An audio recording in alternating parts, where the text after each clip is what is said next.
বেদাতিদের সাথে উঠা বসা। বেদাতি মানে কি? বেদাতি মানে সামান্য কিছু বিদাত করে, ধরেন মিলাদ করে, নিয়ত পড়ে, এই তো ছোটখাটো বেদাত, এগুলো ছোটখাটো বেদাত। বেদাত দুই রকম, এক বড় বড় বেদাত হচ্ছে আপনার মাজার পূজার বেদাত, হ্যাঁ, শিরক কুফরির বিদাত, সাহাবাই কেরামদেরকে গাল দেওয়ার বিদাত, সাহাবাই কেরামদেরকে ইসলাম থেকে খারিজ করার বিদাত। এরা হচ্ছে চরম পথভ্রষ্ট, হ্যাঁ, যাদের ঈমান ভঙ্গ হয়ে যায় তাদের বড় বিদাতের কারণে। বড় বিদাত মানে বড় শিরক, বড় কুফর। আর যেসব বিদাতগুলি মুসলিম সমাজে রয়েছে, আমরা অমুসলিমদের সাথে বসবাস করছেন না?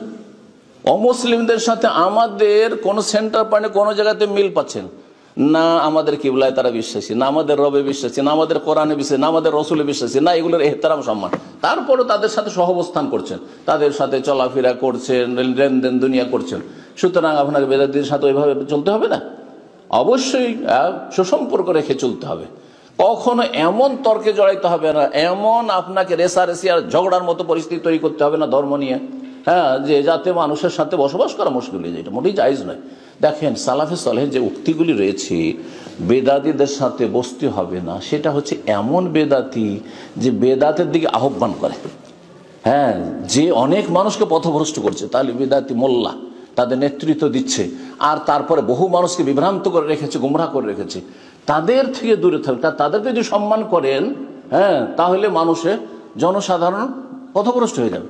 ধরেন একজন বিদাতি, হ্যাঁ, হুজুরকে যদি আমি একবার শ্রদ্ধা সম্মান আর কোলাকুলি করি, আর তার পাশে বসে তার সেও বক্তব্য করলো, আমিও করলাম, তাহলে এতে আপনারা বিভ্রান্ত হয়ে যাবেন।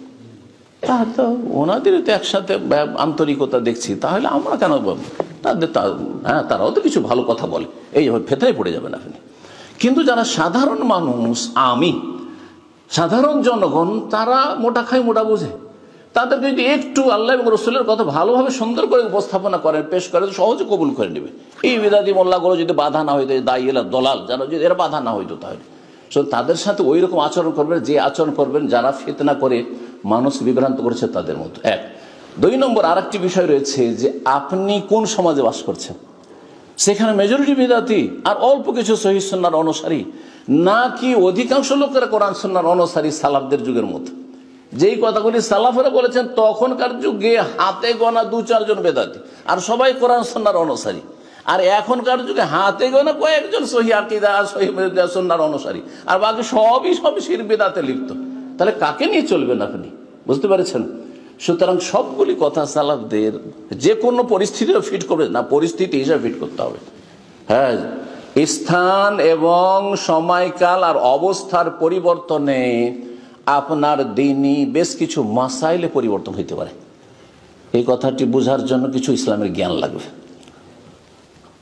এখন যেমন একটু আগে বললাম, সৌদি আরব ছেড়ে কারোর নাগরিকত্ব থাকে সেখানে, এক আমার তো কোনো মূল্য নেই, আজ আছে কাল নেই, প্রচুর পাতার পানি। কিন্তু কথা হচ্ছে যে ধরেন যে কোনো দেশে, একটা মুসলিম দেশে আপনার নাগরিকত্ব আছে, আর সেইটা ছেড়ে দিয়ে এসে স্থায়ীভাবে বসবাস করে মুসলিম দেশে, বহুবার চিন্তা, এটা মোটেই জায়েজ না। তো সৌদি আরবের ওলামারা যে ফতোয়া দিয়েছেন, তারা সেখানে থেকে সে অবস্থায় ফতোয়া দিয়েছেন। কিন্তু যারা জন্মেছেন এখানে, আর এখান থেকে যাওয়ার কোনো রাস্তা, বিকল্প রাস্তা নেই, বাংলাদেশও যাওয়ার সুযোগ থাকে, হ্যাঁ, যে আমার বাবা সেখানকার, তাহলে তো একটা সুযোগ আছে। কিন্তু এমনও কোনো সুযোগ নেই, করবেনটা কি? তার বংশ পরম্পরা 200-400 বছর থেকে তার বাপ দাদারা সবাই অমুসলিম দেশে বসবাস করে, যাবে কোথায়? কোথায় আছে স্থান আছে কোথাও? তাহলে সবার জন্য ঢালাওভাবে একই রকম ফতোয়া প্রযোজ্য নয়। ফতোয়ার ক্ষেত্রে আপনাকে ফাকিহ হইতে হবে, হ্যাঁ, প্রজ্ঞাবান হইতে হবে, হাকিম হইতে হবে। জি, আল্লাহ তৌফিক দান করুন। জি, তো বিদাতিদের সাথে আচরণটা ঠিক ওই রকমই। আপনি আচ্ছা, বিদাতিদের সাথে আচরণের আরেকটি গুরুত্বপূর্ণ কথা মনে রাখেন, কারণ আপনার পাশাপাশি যেহেতু বসবাস করছে, আমরাও করতে হচ্ছে, আমাদেরকে চলতে হচ্ছে অনেক সময়। দেখেন, বেদাতিদের সাথে আচরণের বিষয়টি হচ্ছে ট্রিটমেন্টের মতো, চিকিৎসার মতো। চিকিৎসার ক্ষেত্রে কোন রোগীর জন্য কোন ওষুধটা প্রযোজ্য, ওইটা কিন্তু একজন চিকিৎসককে সবসময় মনে রাখতে হবে। এখন এই বেদাতির সাথে কথা বললে ইসলামের লাভ, আপনার স্বার্থ না ইসলামের স্বার্থ? স্বার্থ ইসলামের, হ্যাঁ, মাসলাহাত ইসলামের।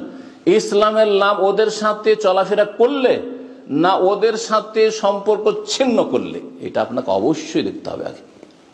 এটা ওষুধের মতো, কোন ওষুধটা কার জন্য কাজ করবে।